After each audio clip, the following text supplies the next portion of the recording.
Hello everybody, welcome back to C&S Corvettes in beautiful sunny Sarasota, Florida. It's your Corvette buddy Lyle and the owner of C&S Corvettes, Steve, here to talk to you about more interesting, exciting, and hopefully helpful stuff. Well, now that Steve is back from his big out west trip, we are going to review some of the people and some of the products that you were introduced to while you were out on the road. So some of which we would have never thought about at all unless you were out there. Yes. So let's get into that right now. Okay, first off, of course, I'm back from the trip out west. And as we've said before, that was in lieu of going to Carlisle. So unfortunately, we won't be seeing you folks at Carlisle. This trip was well worthwhile.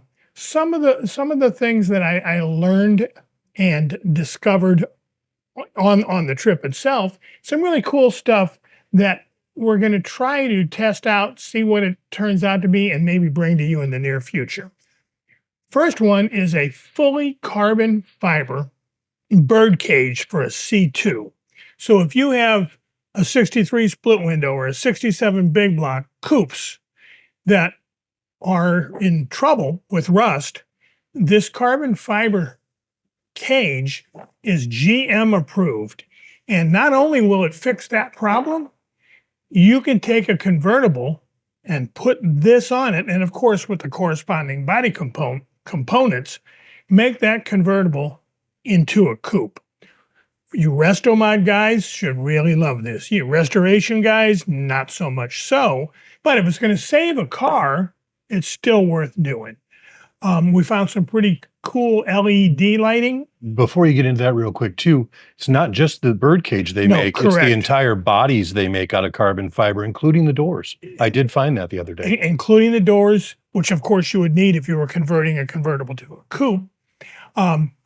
Quarter panels, front fenders, wide body kits, a lot of it in press molded original style fiberglass and a lot of it in carbon fiber. And it's all made where? It's all made right here in this country. None of the Chinese stuff, no waiting. Oh, we're waiting for the container to get here. Made right here in Tennessee. So that's some cool stuff. Some LED lighting, kind of show car lighting stuff, not the headlights, marker lights, that kind of stuff that we already do, but puddle lights, interior lights, engine lights, grill lighting, side cove lighting.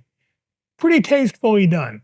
Waiting to get some of that in so we can test it before we give you any more information than that. Because we don't sell anything we don't test. No. Another thing that I kind of found, it sounded a little corny to me at first, is car deodorant. You know, your carpet's gotten wet, a dog snuck in and slept in your car, whatever the problem might be. This stuff is supposed to, and we haven't tested it yet, to take out pretty much any odor. Much better than the old standby of Ozium, which works kind of good. This stuff's supposed to be pretty slick. So what we're going to do is we're going to take one of our salvage cars that is sat outside in the weather after being pretty much picked apart, but still has some carpet and stuff in it. We're going to put it in there, and if it can take that stink out, we'll let you know. It might be a very good product. What kind of stuff's coming up from you? Well, what's happening with me and kind of us now that Steve is back is one of the things that he noticed on his trip, and I think you can definitely speak to this as well, is that all of the Corvette people and most of the Corvette events you went to, the focus for the hobby at this point, at least the really excited, busy end of the hobby, is the C7 and the C8. Yes, it is, without a doubt. As much as we love our C5s and C6s, the newest people, the most excited people are in those cars, it seems, correct. Right? So when you came back, we had a long conversation about what to do to kind of increase our focus in that particular market. Where we're going in the future. Yeah, where we're going to be. So Steve decided we're going to sell some of our stuff, because if we sell some of our stuff, we can get a C7 and a C8 in here that we own that we get to play with. So just to give you an idea of what we're going to be putting up for sale in the near future, Steve, run them through your list. First off is my 2012 six-speed Grand Sport convertible in supersonic blue. Any of you who have seen us at Carlisle in the last 2 years This is the car that was in our tent on the Midway at Carlisle. Really, really nice, comfortable driver. I'm not afraid of driving it. I take it pretty much anywhere. It may have a slight flaw or two in it, but if you want a good, fun driver, this is a pretty nice car. We've got a 1990 coupe that I recently bought back. I had sold this car 5, 6, 7 years ago with like 9,000 miles on it. It now has, what does it have, 30 or something, 30 or 40? Somewhere in there. Again, red 6-speed coupe, beautiful interior. Cold air, all the fun stuff. My track car, which a lot of you have seen, and if you saw us on this road trip out west, you saw the car. It is a 2002 Z06 red interior, half cage, running over at Sebring in track day events, not competition events. So if you're looking for like a Spec 5 car, this isn't the right car. But you're looking for a fun car to go to your local racetrack on weekends, this car is killer. I've got a 72 big block coupe, originally born a big block, which the VIN will tell you starting in 72. Car now has a Chevy crate motor in it, which is a 502 with only a couple of thousand miles.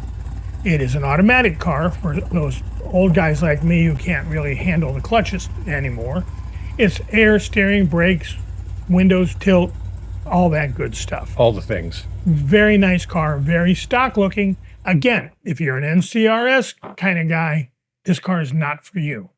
But if you want to go have some fun, go cruise, and do have the power at your fingertips of a 502 that wasn't built in somebody's backyard, this is a really good car for that. And I've got a 2008 coupe 6-speed car again. Almost seems like to be the theme here with 6 speeds. A very well-built motor in the car. Very stock-looking car. It's black with a black interior. It's just a generally nice car. Again, the car, we've serviced the car for years here. I bought it from one of our clients, a doctor in Sarasota. So the car's been maintained, and it's a nice driver. And if you have to sell a 17, 18, 19 C7 or a 22 or 23 C8, we're using these cars as test beds. Lyle earlier had said for us to kind of play around with, not just to go have fun, no, but to learn to live with the car and say, they need to make this or they need to make that, which is how we come up with the things that we do come up with. So I'm looking to buy either of those two cars. I'm not afraid of miles. I don't want to pay low mile money for a high mile car, but I'm not afraid of miles. So if you've got that, keep us in mind. Trade, sell, whatever it might be. That pretty much covers it for me. Yeah. Oh, one other thing. We had talked about what I had learned on the trip. This was a surprise to me. Taking the Z06 up Pikes Peak to 14,400 feet, round numbers, whatever it is. I didn't realize that brake fluid and clutch fluid will have moisture accumulate in it through the years, and brake fluid is hygroscopic, which means it absorbs water, and it will have tiny little bubbles in it. Well, as you go up and the atmospheric pressure goes down, those bubbles get larger and larger, and before long, your clutch and or your brakes begin to fail. Fortunately, on the trip up, it was the clutch and not the brakes for me. So if you guys are going to be taking your car to any kind of altitude at all, Denver on up, mile high and up, put fresh brake fluid in it, put fresh clutch fluid in it if it's a car that's a stick. It will make a difference. I learned this the hard way. And several people said, oh, just buy aviation grade, aviation brake fluid. Do not do that. It is made from mineral oil. It will destroy the seals in your system, and you'll really wish you hadn't done it. Because that was one of the first ideas I came up with. Hey, this stuff has to go 30, 40, 50,000 or more feet in the air and not be compromised. Don't do it. Okay, sorry for the interruption. Go ahead. That's okay. And of course, once we've gathered up the C7 and the C8 that will become the C&S Corvettes C7 and C8, the things that we're going to be doing with them, as Steve intimated, is to live with the cars on a more or less daily basis and look for the weak points and the failure points so that we can address them in our own creative way and come up with solutions that we can then offer to other C8 and C7 owners. And that's not just parts that we make. It's little bits of information like I just gave you about the brake fluid.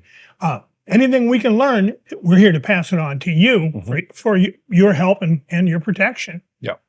Another thing we're going to be focusing on very much over the next 12 months is developing the C&S AFM Delete kit, and more importantly, the AFM Delete procedure. Tell them what AFM is. Right. AFM is active fuel management. That's the system, the series of solenoids and lifters and everything that make your C7 or C8 engine go from 8 cylinders, 4 cylinders to 8 cylinders back and forth.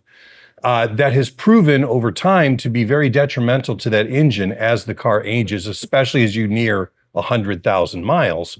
And there is a way to delete that system completely from the car.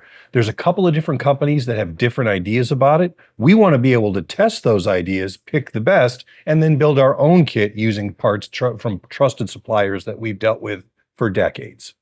So that's the other thing. And also, of course, for all the other products, like Steve mentioned, you know, the LED lights, you know, any of the stuff that we are looking at getting in. A lot of dress-up stuff. A lot of dress-up stuff, a lot of carbon fiber, a lot of the cool stuff.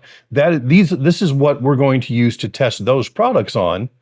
Absolutely. Because as I stated before, we never sell anything without doing serious testing on our own so that we know we can stand behind the product. And it's going to be exciting to be able to open up our focus to more C7, C8 products when we have cars of our own here that we have full access to 100% of the time. Talk about the stuff we have in testing right now. So the main product we have in testing right now is actually for the C6, 05 through 13, and for the Cadillac XLR, believe it or not. It is called the mode door membrane for the HVAC system. So unlike C5s and unlike C7s that had actual physical doors that opened and closed to route the air throughout your dash, they decided to save weight and to make it as compact as possible with the C6 and the XLR. They have basically this membrane that's about that long that has a bunch of different strips and holes cut into it, and it runs on a scroll. So as you change your mode, this thing rolls up or rolls down and directs the air. The problem is, over time, the condensation that naturally forms in your HVAC box then starts to deteriorate and break down that membrane that's doing all the work. And when that membrane falls apart, all the little dividers between the holes disappear, and you just end up with a big hole, which means air goes everywhere. This is not something that was ever serviced by Chevy or GM by itself.